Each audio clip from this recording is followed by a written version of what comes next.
what were those internal mechanisms within Islam that the intelligentsia of Muslim scholars developed to handle dissent, to manage diversity, to identify extremism, and to produce counter-narratives that had the legitimacy of knocking, in other words, more legitimacy in the house of the faithful than the narrative of the extremist.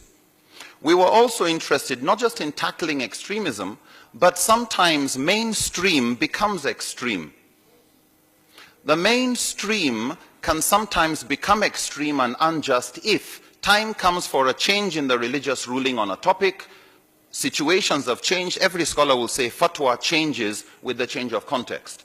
But if you do not have the qualified people to do the new fatwa, to conduct the ijtihad or juristic reasoning, then an old religious position haunts the present, haunts into the future. Why? Because you do not have the qualified people enough to change and give a more relevant teaching. Ibn Qayyim al-Jawziyya, a respected jurist, once said, the whole of Islamic teachings is about benefit for humanity in this world and the hereafter. He says, it's all about justice, compassion, wisdom, and goodness. That any teaching, any ruling that is presented by a scholar that moves from justice to injustice, from compassion to cruelty, from wisdom to folly, or from goodness to harm and evil, is a ruling that does not belong to Sharia, even if somebody claims it came from the text or an interpretation. The interpretation cannot be correct if it conflicts with the clear objectives of the text. The problem is, many Muslims are themselves ignorant of this field because it's left for people who are going to be muftis, people who are going to be mujtahids. So most Muslims have not studied this area and have not really taken it seriously. People go online and get fatwas.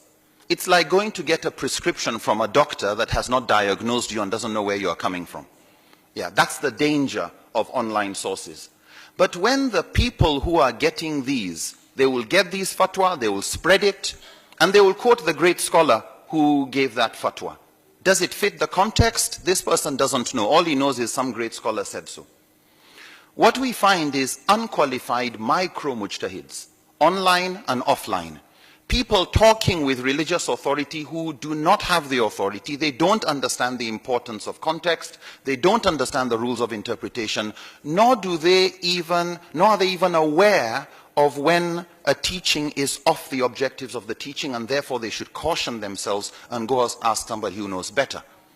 And you can't have censorship. You can't stop people from going online. You can't control that.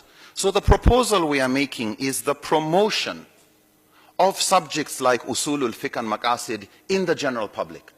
Not to make people mujtahids, but to help them know when they are dealing with somebody who is not a mujtahid, when they know somebody is not qualified.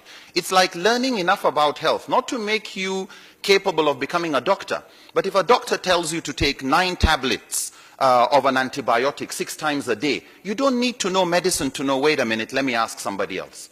In other words, to be able to put the brakes on, that they should be introduced to the minimum amount of literacy in this field.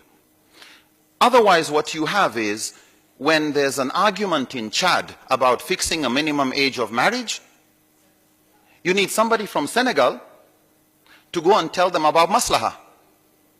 Maslaha is one of the tools, like public interest, is a source or a secondary source of rulings in Islam. You know, there was no minimum age for riding a camel. There's no minimum age legally for holding a weapon in Islam. But maslaha requires that if it's in the interest of the public to put a minimum age for having a driving license in the interest of the public, the state has the right to do so. But it needs scholars who are grounded in usul and these rules of interpretation to say this type of thing. Chad cannot keep calling Senegal to come and help solve their problems. People in Senegal need to be trained. Women need to be trained in basic fields. It doesn't take more than a week's training to know the ABCD. It doesn't make you a mujtahid, but at least you know when you're dealing with somebody who is not qualified. Quick response to a point that my sister raised there about the question of women traveling alone in Islamic jurisprudence. Yes, there is a hadith where the Prophet Muhammad, peace be upon him, said a woman should not travel alone without a mahram. But in the rules of interpreting text, you don't take one text in an isolation of other texts.